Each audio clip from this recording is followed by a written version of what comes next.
Welcome to this session on growing digital FDI. The world is undergoing a great digital transformation. This was already taking place before COVID-19 struck, but COVID-19 has dramatically accelerated this trend. The question is, how can we accelerate adaptation to the new normal by increasing firms' digital competitiveness? One way is through attracting digital FDI. In other words, attracting FDI in the digital economy. The World Economic Forum, where I work, has launched a new digital FDI initiative that seeks to identify policies, regulations, and measures to help create digital-friendly investment climates. This may require specific policies and measures, as digital firms have different business models than traditional bricks and mortar businesses. They rely heavily on data and technology, involve platform economies, and leverage non-traditional assets. We're building on the work of UNCTAD in its 2017 World Investment Report, which identified three pillars to the important enablers to attract digital FDI. These are enablers in the area of new digital activities, such as ride-sharing apps, the adoption of digital technologies by incumbent firms, and investment in digital infrastructure. So to help develop the knowledge base of what can be done, what governments can do to attract digital FDI, we ran a survey of 314 executives, technology investors, and asked them, what do they need to see to grow digital FDI? In terms of new digital activities, their top priority was data security regulations. In terms of digital adoption by traditionally non-digital firms, the top concern was e-payment services. And in terms of attracting investment in digital infrastructure, the top concern was the ease of receiving licenses. However, as we continue developing our knowledge and activities in support of growing digital FDI, we realize that the work has to take place at the country and sector level, as each economy will be at a different starting point in terms of policies and measures, digital capability across sectors, and different priority areas for development. In addition, investors may be interested in different digital markets for different reasons, whether size, income, skills, resources, geographic location, and so forth. As a result, to really grow digital FDI, we realize we need to ask investors, what do you need to see in this particular country or region to invest in the digital economy? And this is why we are discussing plans to undertake a digital FDI project in the MENA region. This would be the world's first digital FDI project. The aim would be both to increase digital FDI in specific economies, as well as two-way digital FDI between MENA economies. Now, I believe there is no better moderator that can guide us in discussion of this potential project than Heba Shams. She's currently MasterCard Vice President for Global Public Policy and Fellow of the Policy Center for the Digital Economy. Before this, she spent 15 years as a senior official at the World Bank Group, working on investment policy and promotion. She is also originally from Egypt, and so knows the region intimately, and has a background, a legal scholarly background, in both technology law and regulatory reforms. So Heba, thank you so much for moderating this discussion. The floor is yours. Thank you, Matthew, for having me. Thanks to the World Economic Forum for hosting this event. And I think it's a very important topic, and the work initiated by the World Economic Forum in this area is filling an important gap. As you said in your introduction, Matthew, we have been propelled into the digital economy very fast with the onset of the COVID-19. And even though the digital transformation has been happening for many years, now it has become a reality for many of us, businesses, individuals, and governments. I have worked on investment policy for many years, as you know, and I do agree that attracting investment in the digital economy is different, and therefore requires a different conversation and its own work stream, if you will. What is happening is that the digital economy thrives on scale and thrives on platformization and thrives on data. All of these issues impose different challenges and require different participants in the conversation about attracting investment. What we are seeing is that the digital policy and rules globally are fragmenting. Some of you will probably talk about decoupling, and that we are seeing also in the regulatory space. What we need instead is more coherence and harmonization for businesses to be able to thrive. Many countries have been and achieved a lot of progress in integrating into the global economy, and we have two of those countries represented on this panel, UAE and Bahrain. But many countries in the region are also working on catching up and integrating into the digital economy. Even countries that are already integrated need to maintain the momentum and keep expanding into new areas of the digital economy. Regional approaches are the best approach, because the worst thing is to have an archipelago world in the region where different countries going in different directions. The digital economy raises a lot of questions for governments, legitimate policy questions that touch upon privacy, touch upon national security, and touch upon competition. And for this reason, I find that officials that are responsible for attracting more investment have a bigger agenda on their hands and a wider and much more demanding set of stakeholders to engage. This panel is part of this conversation, and the World Economic Forum and UNCTAD have gathered a very well representative panel of the issues at hand. So we have representatives of government that are working at the forefront of attracting investment, and especially attracting investment to new sectors of the digital economy. And we have companies that are leading in the area of digital technology, infrastructure, and finance. And without further ado, I would like to introduce our first speaker, His Excellency, Dr. Thani Ahmed Al-Zayudi, who is the Minister of State for Foreign Trade in the UAE. I would like to stop here and acknowledge that Dr. Thani is our host, essentially, for this event. And if it was not for COVID, we would have enjoyed the exquisite hospitality of the UAE, something I truly miss in my days at the World Bank. I've visited the UAE many times and enjoyed the exquisite hospitality that I cannot forget. And hopefully that as this project progresses, we get a chance at this hospitality in the future. So thank you very much for joining us, Dr. Thani, and for taking a role on this panel. So Dr. Thani is a young global leader. He's been named as such in 2020 by WEF. He is leading and responsible for the development and expansion of UAE's non-oil foreign trade and enhancing national policies and measures to enable increased inflows of foreign direct investment to the UAE. He also has another ministerial portfolio that tasks him with attracting the best global talent to the UAE, which is an important issue for advancing digital foreign investment. I will pass the floor to you, Dr. Thani, and looking forward to your remarks. Thank you. Thank you so much, Hiba. Thank you so much for your words. Excellencies, distinguished guests, ladies and gentlemen. Assalamu alaikum wa rahmatullahi wa barakatuh. Good afternoon. I'm really pleased to join the session to share the UAE views on growing digital foreign direct investments, which we do believe is just as important as the conventional and traditional FDI today. And before I start talking about the UAE, I would like to extend the invitation to everyone to come and explore the hospitality, explore the Expo 2020 Dubai, and the way that we're running and applying the technology, the digitalizations within the sites of Expo. The UAE government is taking concrete steps to establish a strong digital economy and make use of our the various opportunities provided by the digital transformation. The country is considered one of the most advanced nations in the field of technology and the adoption of emerging technologies with the high smartphones penetration rates. Today, the UAE has established itself as one of the leading global destinations for businesses, investments, entrepreneurs, but still we continue to pursue excellence by attracting the investments, talents to those fields associated with the knowledge economy and advanced technologies. Here we're talking about artificial intelligence, Internet of Things, blockchain, innovations, medical technologies, high-speed transportation, augmented virtual realities, robotics, self-driving cars, renewable energy. Those are some of the fields in which we aspire to excel in the near future. And some of them I can easily promise you we will see some of the cases already showcased in Expo 2020.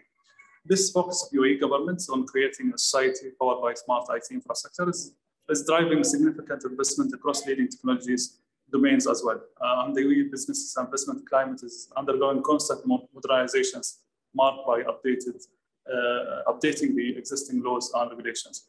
The recent amendments is the Commercial Companies Law, which is now allows up to 100% foreign ownership of companies on mainland.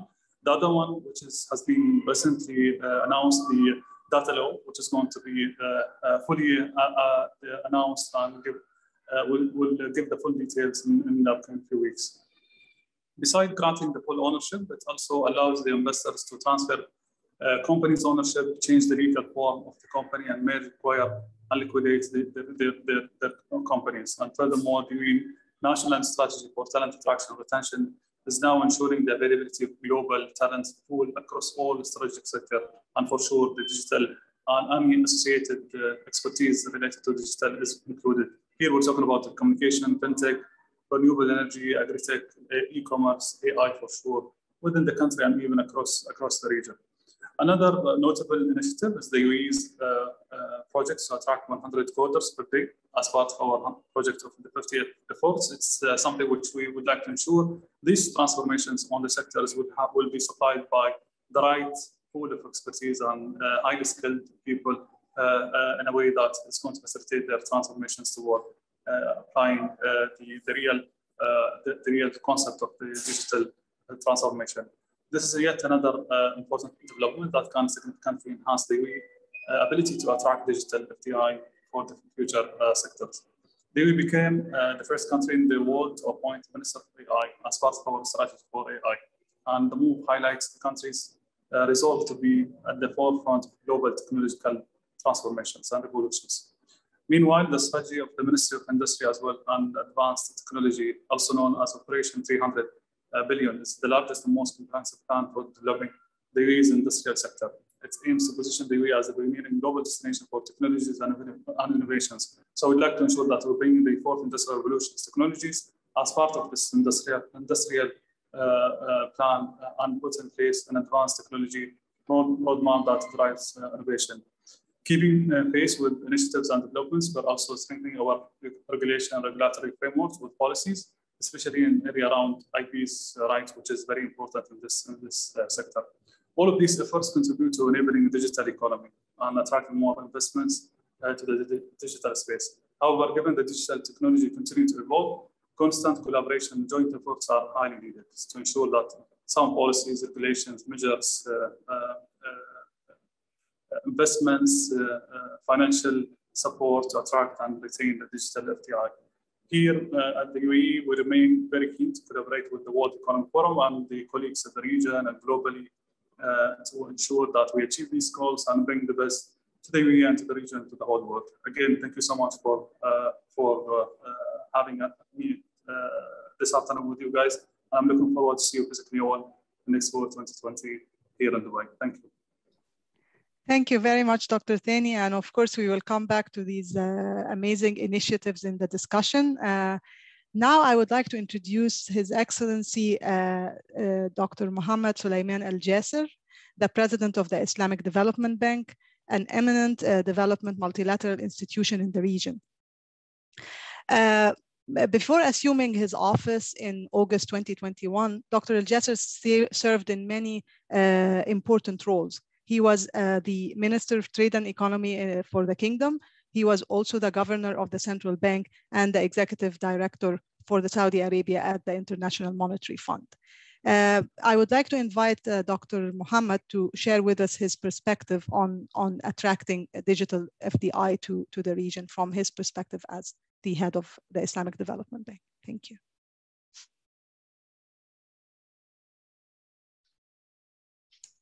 Thank you very much, Heba, and مساء الخير معالي الوزير, الأخوة والأخوات. My greetings to you all. I am very happy to be with you, and I want to thank at the outset the UNCTAD and the World Economic Forum for inviting me to this event. It gives me immense pleasure to speak about digital foreign direct investment, a very timely subject. In line with our strategic priorities, the Islamic Development Bank Group has been actively supporting efforts to attract FDI.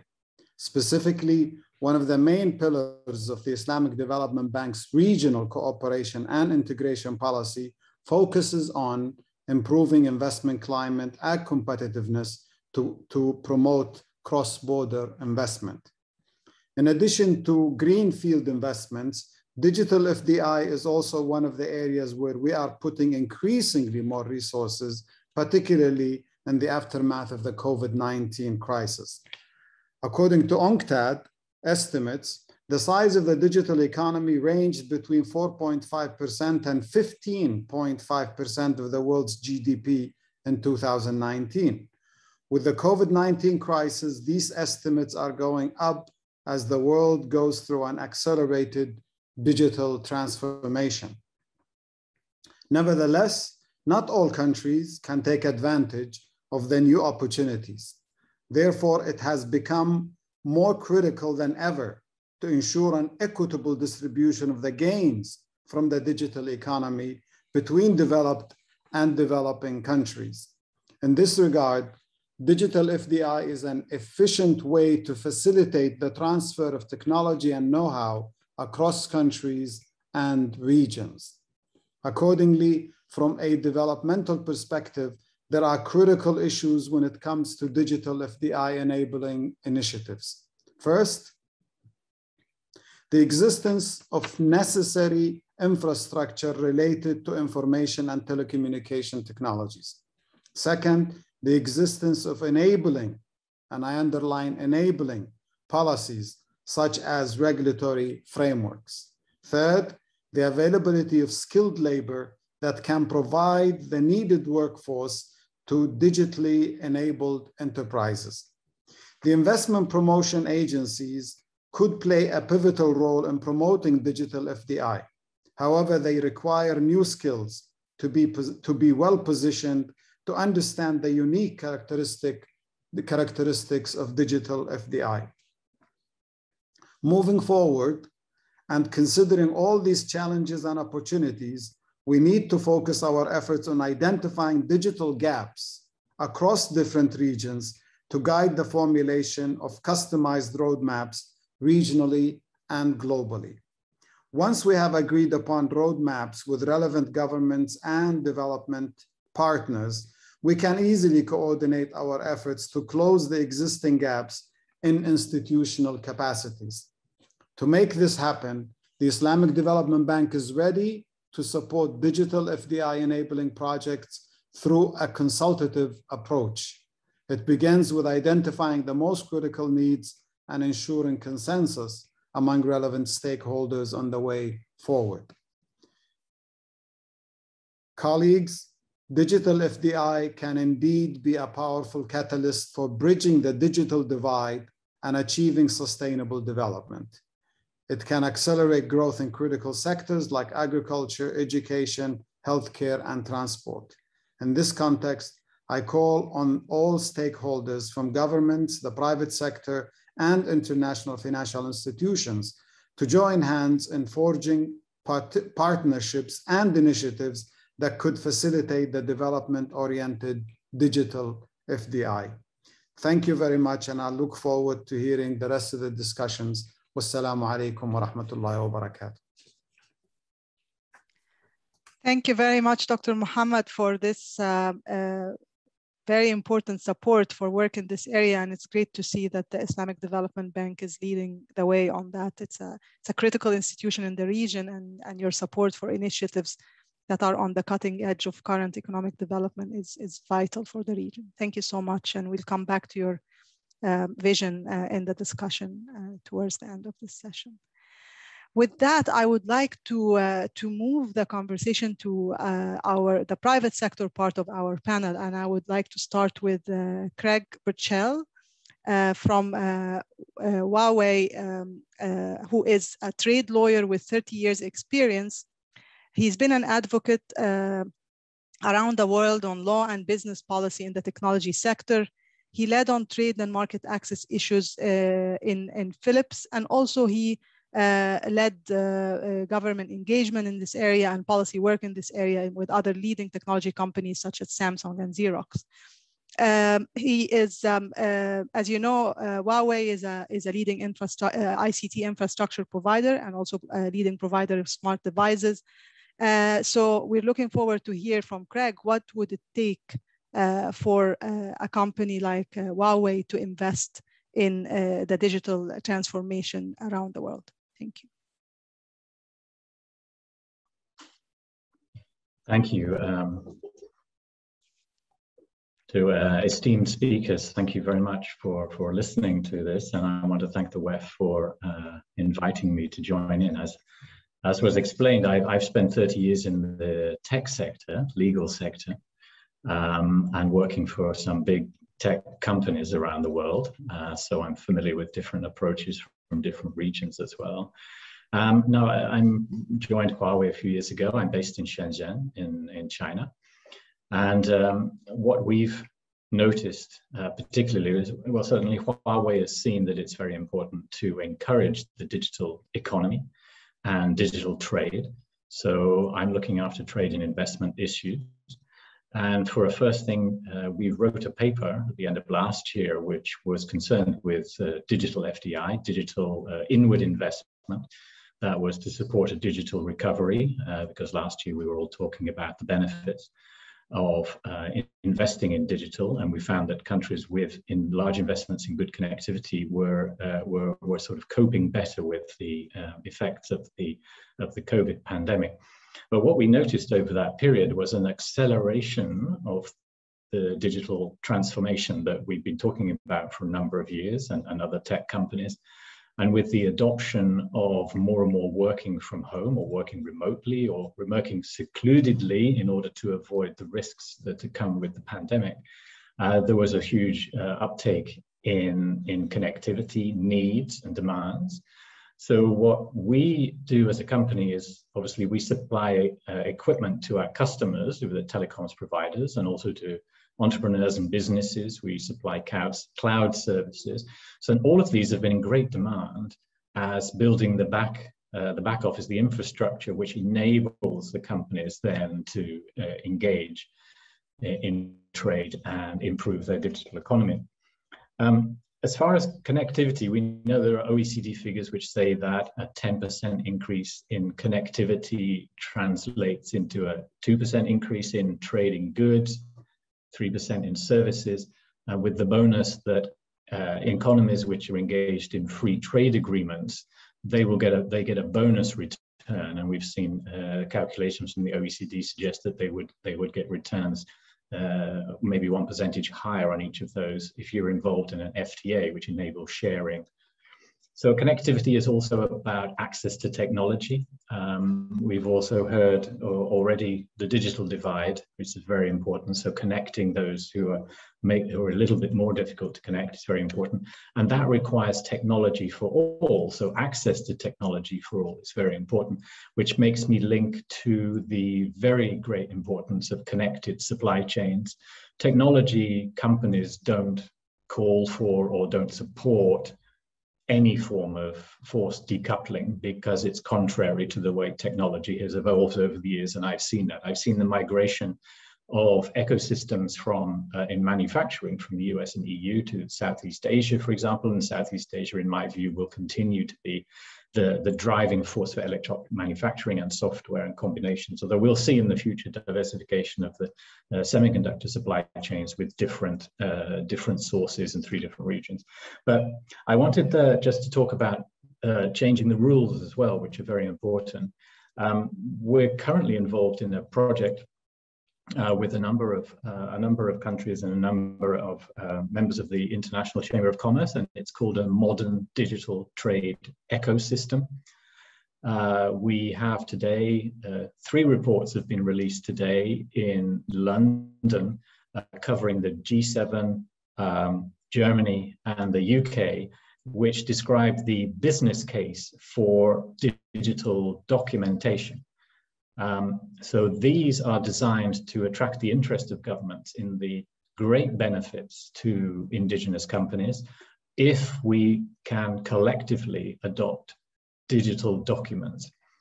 One amusing statistic, but very valid, every moment, and that includes right now, there are 4 billion pieces of paper, which are being moved around the world and across cities by couriers, including like 99% of bills of lading are paper documents. And by eliminating this paper and by changing local laws to accept the digital versions of all the classic trade documents, has been estimated in these reports that are published today with our name on, is they can take 80% of the cost and complexity out of a trade transaction, which is hugely beneficial to small and medium-sized enterprises. And I think that can be part of the enabling of business processes. Economies which are put in place the rules to accept digital documents and have the good connectivity will have an advantage. They'll be more attractive to large companies looking for locations. So I mentioned connectivity in 2 forms and also the new rules. Just a couple of examples. We talk about digital identification, digital IDs that can reduce by 70% the costs of company registration, for example. And these are very beneficial to small and medium-sized enterprises. Putting trade finance online and having portals that give access to small and medium-sized for all the services they require in order to secure trade finance for their transactions, that is hugely beneficial. We've seen in Singapore digital banking rules which allow non-banking entities to provide trade finance, and that's an area which is enabling their small and medium enterprises it's boosting, giving them a boost. Finally, I should also mention talent and skills. They're extremely important. If we enact an enabling environment for small and medium-sized enterprises through infrastructure, it's so important that the skills come with it. The talent is very often found at home from the enthusiastic indigenous next generations. They are super interested in digital and want to understand it and how to develop it and to apply it to their own countries rather than perhaps choose a career elsewhere. So the talent can very often be found at home, and by providing the right skills and education and through academies. Huawei is a big supporter of, we have a program called Seeds of the Future, which I frequently address, which is STEM engineering students. And we talk to them about digitalization, and we encourage them to have careers and to contribute to their national transformation plans for digital. We have a Spark program, which has earmarked $100 million over 3 years to invest in startups in Southeast Asia is the region it's covering, but it's an area where we invest. And we also have many talent academies around the world. So we're very keen to get young people into digital, and these are the future. So maybe I stop there, but we can take up any of those points later. Thank you. Thank you very much, Craig, and you've offered great segue to Elizabeth's talk. But I mean, the points that you raise and the data that you provide is compelling. On connectivity, the digital divide, and the cost of rules, essentially the cost of rules and how digital can help reduce this cost for companies and make it possible. So before I go to Elizabeth, I think this is a good moment to alert our audience that you can share your questions on the platform, and that these questions will come to the panelists. So please do so. And now I turn to Elizabeth. Elizabeth has a very interesting and unique profile on this panel. She's founder and chief executive officer of AZA Finance. I learned in the discussion before we went live that it is one of the large. It's a growth fintech, and it's one of the largest on the Africa continent. It provides currency trading solutions that accelerate global access to frontier markets by leveraging cutting-edge technology. They enable significantly lowering the cost and increasing the speed of business payments to and from frontier markets. With that, I will hand over to Elizabeth. I'm very, very excited to hear your perspective on this. Thank you. Thank you so much for that, Eba. And thank you for inviting me to speak today. I can count myself amongst the digital economy and one of these growth companies that's entering new markets. And given the fact that we are a very international business, we have subsidiaries in 19 countries, and we have 260 team members spread across 6 offices. So we're serving all those countries from just 6 offices. And I think that's a very typical structure for a digital new economy business, in such that we have small teams and we communicate across borders, and we can serve markets and open up subsidiaries in markets and serve customers in those markets without necessarily having a large physical hub there, although we do have 6 hubs globally. And what that means is we spend a lot of time incorporating and opening up in new markets. So we have to do the legacy infrastructure of in creating a company, establishing a tax presence, communicating with local authorities, communicating with local regulators, and really doing that work to build up that legacy infrastructure just to serve the market. And adding on to what Matthew introduced as one of the key areas that was highlighted in the survey about e-payments, we are offering cross-border payments, foreign exchange, settlement, and treasury. And to offer these services, we've created the company structure that we have. And payments, as many of you know, in financial services is a heavily regulated industry. So in addition to the normal company corporations, we also have to usually work with the Capital Markets Authority or the central bank.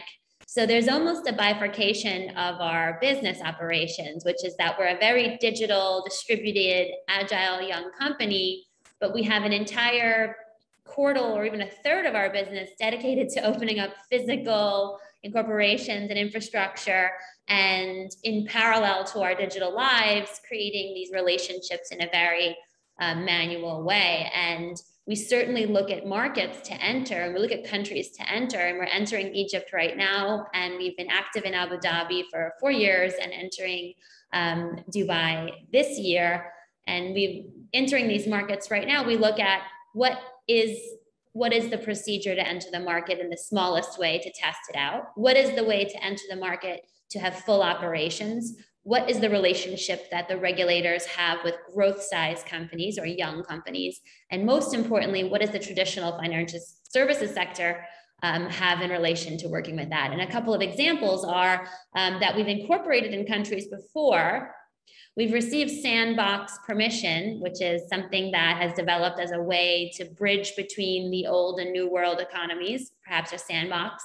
And we've essentially gotten frozen in the sandbox, where the sandbox does not allow us to truly partner with banks and truly get any respect from customers.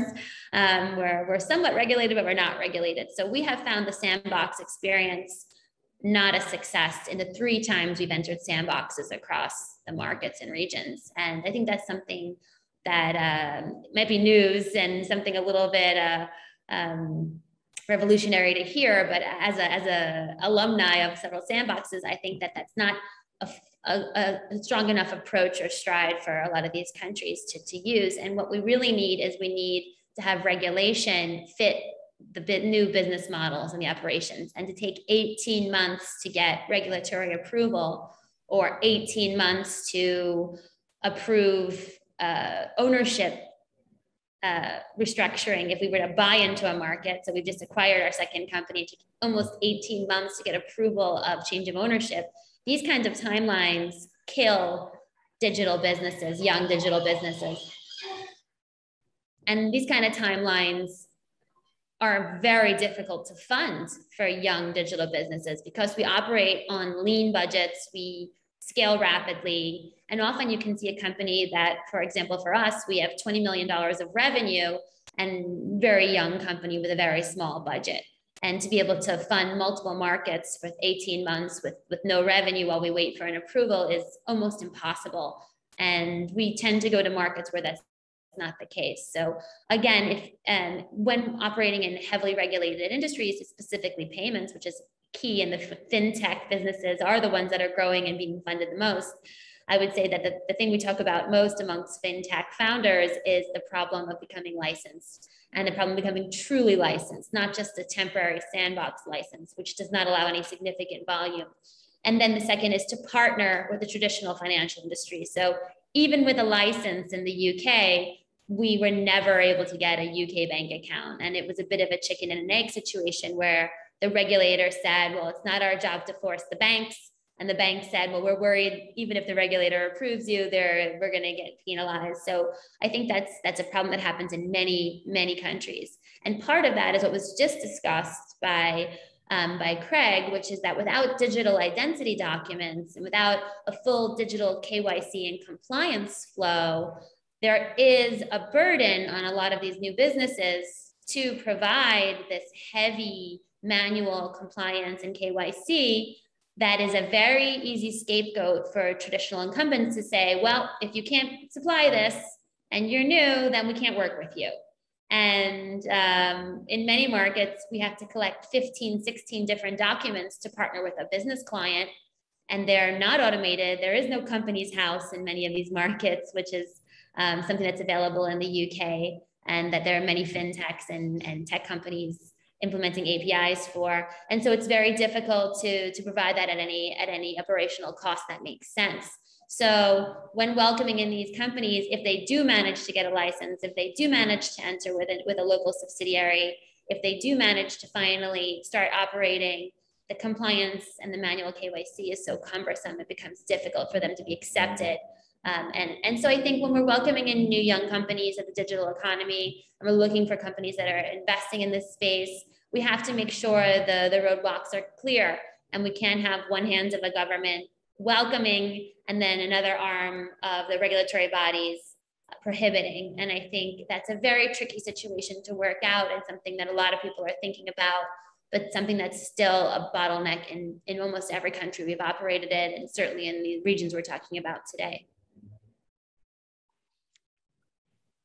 Thank you very much, Elizabeth. You really, that's in your world, that's where the rubber hits the road. And I'm sure what you said represents many of the fintechs in the MENA region and also beyond in Africa and across the world.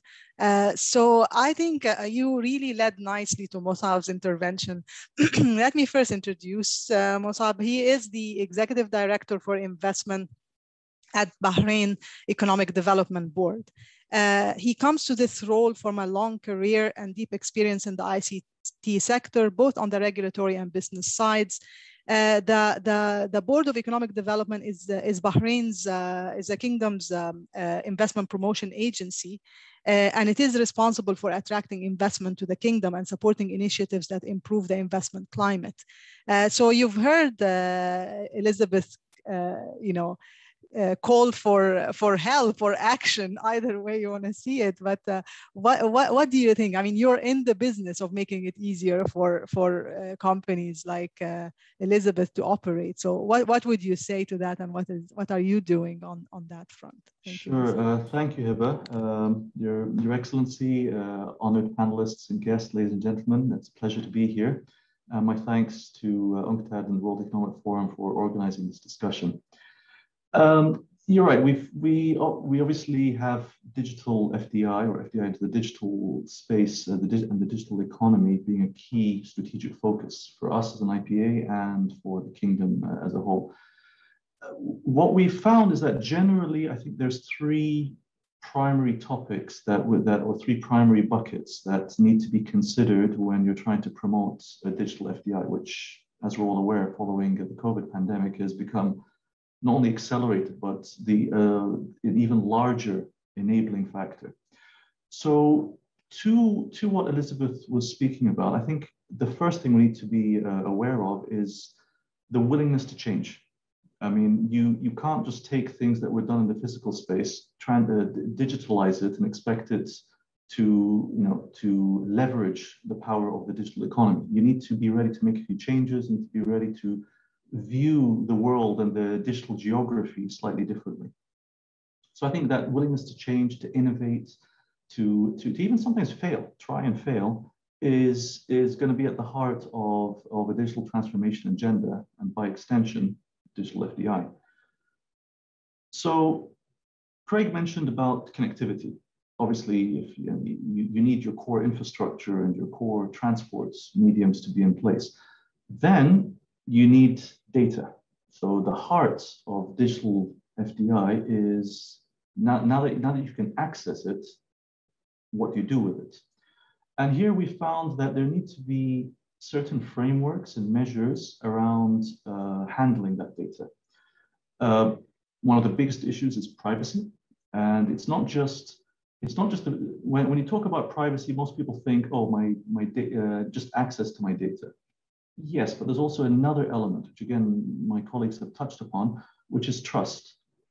Why are we putting faith in printed paper in an envelope, which people can open the envelope and access in various means, and yet there's no faith in digitally secured through encryption, various methods, which can only be viewed by certain parties. So there's an odd, I don't know, misplaced trust in printed paper, and yet not in encrypted data. And we're seeing this in a whole number of sectors, the financial services and banking, logistics. There's a number of areas where things would be so much easier if we just had a little bit of trust in the tools that we have. The second around the data point is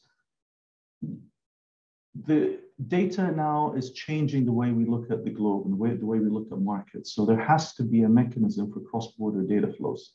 We need to be able to have shared standards and shared expectations on how data is transferred across physical geographic boundaries and what is done on both sides. And that potential lack of alignment is causing some resistance and some concerns. And with cross-border data flows, there's also the concept of data is now it's a resource for countries. And those, but if they're not benefiting from the use of that data and the respectful use of that data in other jurisdictions, it also causes an issue. So we need to also consider how is that data used and how the data owners, if you will, can also benefit. And this really requires a regional look rather than an individual country look. The third key element that we find is talent. And essentially in previous years, we would teach upcoming generations knowledge. Still very relevant, still very useful. However, given the rapid change of data evolution and data development, people need to learn how to learn. They need to be able to adjust and update their skill sets to be able to deal with a rapidly changing market. And we find that it's not enough to just give them skills, or let's say give them a particular skill, like a specific programming language, a specific tool. We need to teach them how to learn, how to adapt, and as much as possible, matchmake talent to jobs. Because if you provide one but not the other, what you risk doing is creating a situation where the perception is that job was not needed, or that skill set was not needed, when the fact is one just moved faster than the other, or one was made available faster than the other. So these are the kind of initiatives that we find to be hugely important in the Kingdom of Bahrain. And we've had thankfully a number of success stories, which I'm happy to discuss, that show the power of bringing these together and what can be achieved in this space. I'm happy to take any questions. Thank you so much, Mus'ab, and very, very thoughtful intervention. And we, of course, would like to hear more in the few minutes that we will get towards the end and beyond that when the conversation continues on enabling digital FDI, how you're doing it and how you're progressing on these very key three pillars of advancing digital FDI. I want to now go back to Sid from Palantir, and first let me introduce Sid. So Sid is leading the Palantir the development and business growth in the UAE. He comes to this field with background in both product development and policy engagement. And as you know, Palantir is a leading provider of software solutions and big data analytics. It helps its clients make better decisions by connecting the data resources that they have through advanced software and technology. So Sid, over to you. Thank you, Eva, for that very gracious introduction, and Matthew for organizing this. When I was, I like to keep my comments brief so we can get into this in the Q&A. But when Matthew invited us to participate and speak on this forum and on this topic, my first reaction was we have luminaries like Dr. Al-Jazeer and Dr. Al-Jazeer on this. I doubt there's much I'll be able to add to that perspective. But what I can do is give a sense of how it is when you're in the region and you've had a deep presence and you watch the evolution over the last couple of years and how that feels to a company like ours, and how much we have been deeply invested in the region's growth and success. So, and before I go, I definitely want to add my little weight to what Dr. Thani said about Expo 2020, having spent almost 3 complete days trying to cover all of it and realizing that I probably only covered about 1/5 of it. I can tell you it's as marvelous as anyone says, and has to be seen and experienced till it runs through March. And so we are originally from Silicon Valley, classic Silicon Valley startup, set up in 2004 out of 9/11. Founders believed that, as Musab was saying, that data needs to be unlocked to harness its value. And we started with a bunch of very motivated, very bright, very capable young people who came with this deep burning desire to have an impact on the world. And to, as we say in Palantir, what is the mission? And the mission for us is going after the hardest problems that we can find and sending our best and brightest to it. So it was interesting for us that less than 5 years after we were founded and we were still in Silicon Valley, our first, or one of our major international outposts was in the UAE. Our founder came down to the UAE and met the leadership, and it resonated very much with our view of how the world has to be, and the UAE as a very multicultural, tolerant melting pot of multiple different civilizations and people, but also an open and welcoming ecosystem. And that's what the Middle East represented to us, what we saw here. So we set up headquarters here.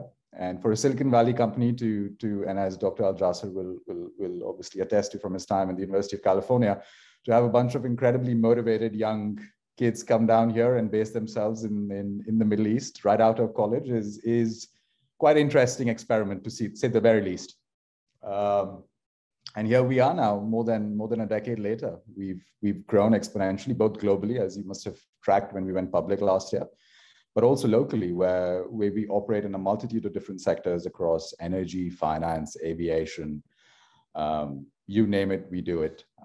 And the reason for that is that, as Musab was saying very, very well, is that data is the driving force behind it. And if the UAE and the region is transitioning to more of energy independence and knowledge-driven economy, then data is indeed the new oil. And just like oil, it's of no value unless it's actually processed and finished. And that's what we do. And we definitely build, as Heba, you said, some of the world's greatest and most powerful products to unlock that data.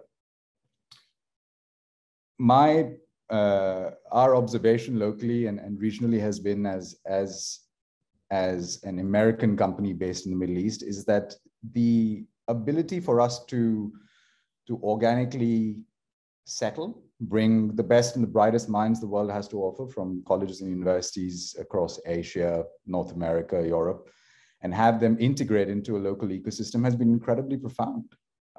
It's easy to take for granted the ability to move baggage and come and settle in a different country and a different culture, and then to be able to build products, do research and development, to be able to have an ecosystem around you that supports that sort of knowledge economy and nurtures that. And I'm paraphrasing Dr. Thani, who was in the US last month talking about the projects of the 50.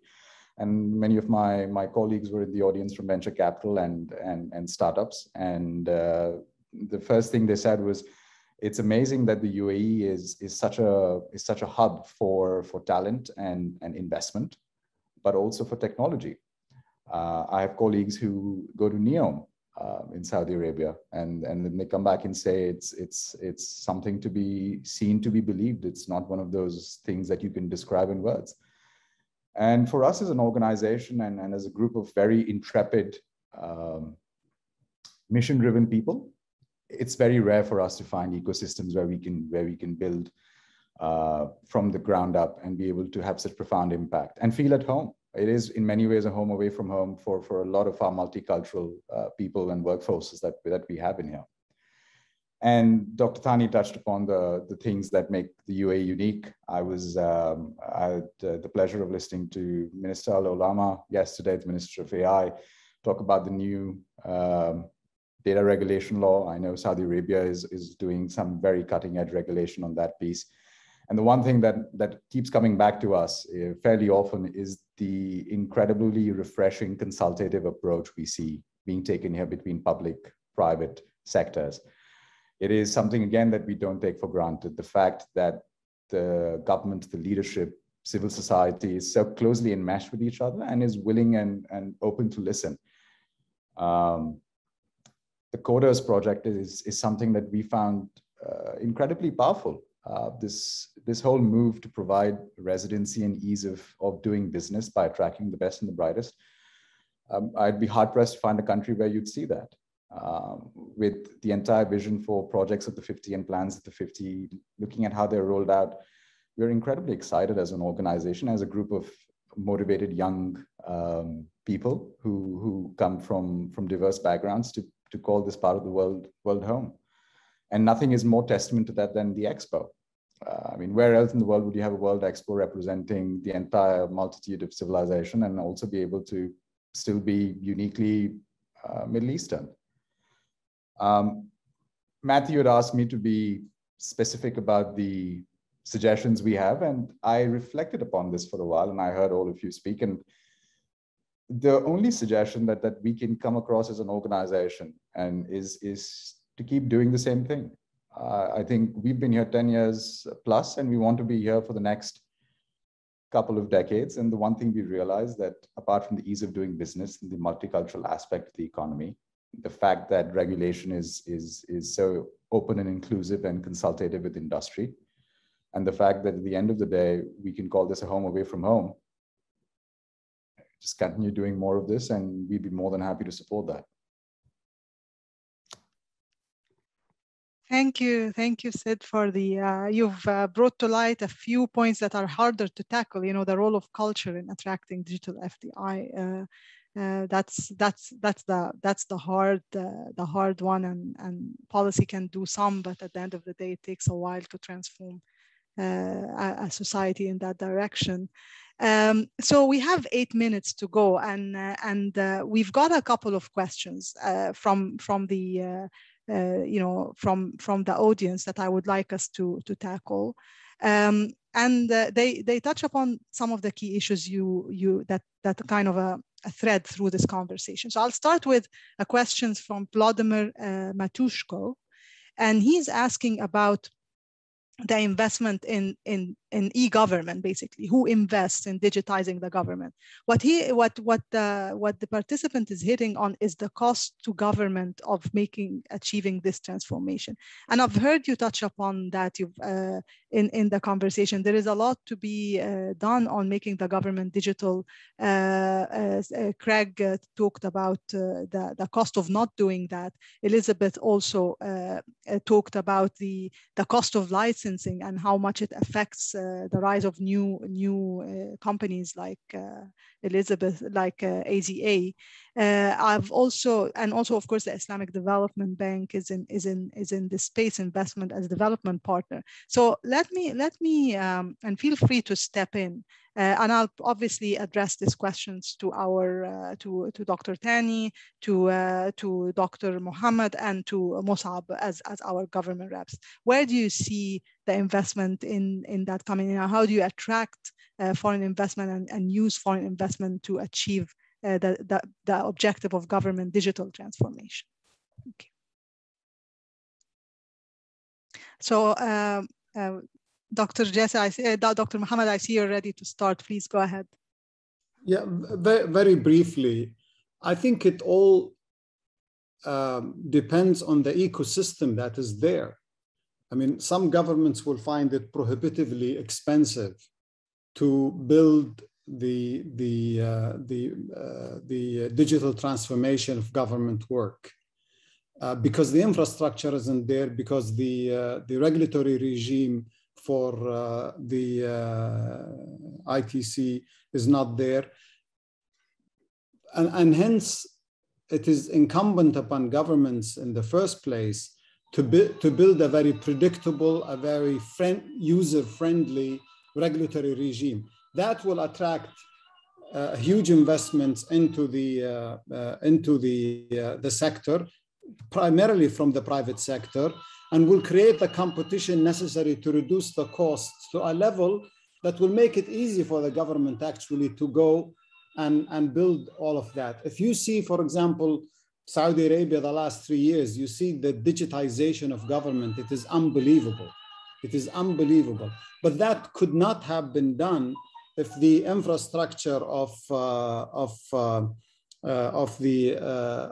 telecom sector did not develop well. And actually that could not have been developed. It took years to develop until the regulatory regime matured much better and created a level of competition where even the incumbent company that is predominantly owned by the government was running for its business. You know, it was facing severe competition from the competitors in the market. So the ecosystem and the predictability of the regulatory regime are critical elements in the development of the sector and hence attracting foreign direct investment in the digital area. So allow me to add to what Dr. Mohammed said. The e-digitizations or e-governments transformation is very broad word because we have to be very specific in the sectors that we're talking about. If we're talking about the customer services, absolutely, the government has to do this major transformation to ensure that we're moving all the government services to become more digital. And as a consequence, the customer services are going to be closed, less traffic, less utility expenses on the government, etc., etc. But if we're talking about the other mega sectors, education, for example, we saw the transformation which happened during the pandemic and how governments worked very closely with the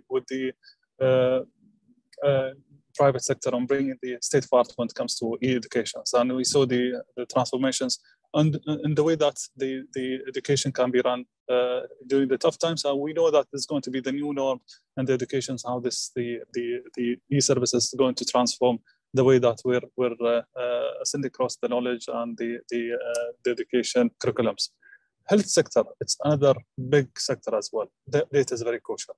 If we really want to do an e-government when it comes to health, data is the game changer here. And we have to ensure that everything is integrated when it comes to hospitals, government, private hospitals, pharmacies, labs, etc., etc. Transportation is the same, traffic. So we cannot separate the government work from the private sector and the FDI attractions. Everything is going to be transformed. data and the digitalization are going to be the new norms. And if no sectors, if there is any sector which does not want to transform, they will be outdated and they will be forced to cope with this new norm, which is going to come in our way without even waiting for very long. Thank you, Dr. Muhammad and Dr. Tani. We're running out of time, and I want to make sure I do justice to your very rich contributions in the concluding remark. But Musab, I see you probably wanted to add something, or should we? I think Dr. Thani and Dr. Muhammad have eloquently covered it. Just to emphasize that the e-government and transformation of services is vital, but it's also a hugely broad thing. So I don't think there's necessarily a one-size-fits-all answer to the question. But there are definitely different areas within, whether you're talking your sort of like civil service stuff, your judiciary, your customs, your education sector, everything. There's definitely a huge role for the private sector to play, including through PPPs and other. And ultimately, as the core is just having a clear idea of the different components and make sure that everything works in tandem. There's infrastructure, there's culture, there's training, there's talent, there's regulation. They all need to work together. But again, it's a case-by-case basis. Thank you so much. So very briefly, so one of the key thread that came out of all of the panelists today is the question of skills and education for the digital economy. And it's also a question that came from one of the participants, Madeline Sher, which actually took us all the way back to primary, elementary education. That's where we should start. But also another key theme that comes out of the conversation is that the private sector has a major role to play in this digital transformation, both for businesses and government, and it cuts across sectors.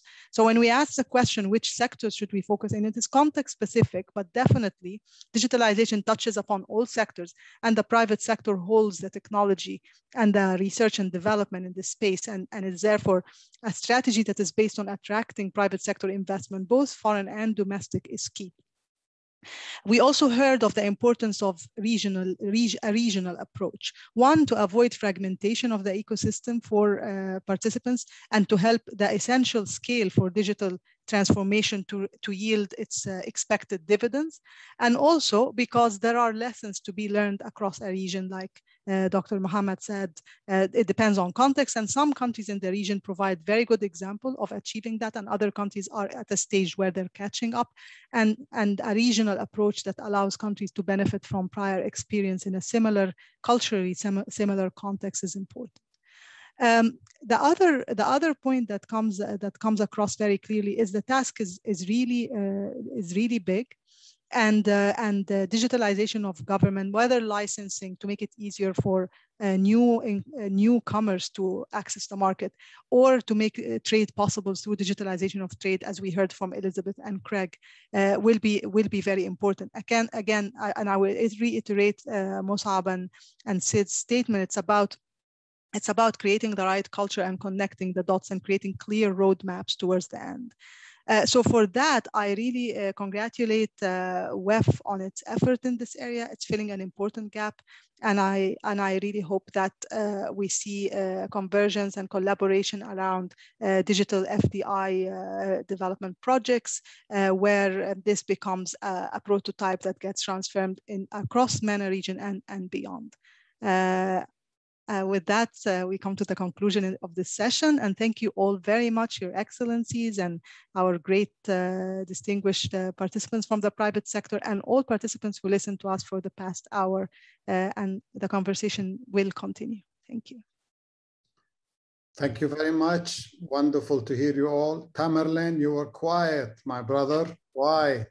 Thank you, Al-Jazeer. It's nice to see you all. I wanted to intervene, but I believe the schedule of the meeting would not allow to do so, but it was my pleasure, and I'm really happy to see the ISDB on the front page. supporting the digitalization and digital FDI. ISDB is very active in CAREC region, which is another region of ISDB member countries. And Matthew Stephenson is actually leading the project there, and IDB supports the digital gap analysis over there. And we are working with UAE as Azerbaijan, and I'm going to visit Dubai Expo in November, inshallah.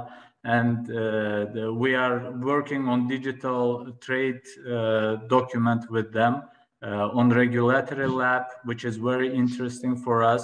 And I also want to thank UNDP and Matthew, World Economic Forum, for bringing us together, for bringing the governments, financiers, and the private sector representative, ICT representatives, so that we can understand each other and move forward to attract FDI. Thank you very much. It was a pleasure to see all of you. Thank you very much, Tamir. I'm glad you came online on time. Thank you. Thank you. Thank you, everyone. Thank you, Hiba. Thank you. Thank you. Bye-bye. Matthew. Bye.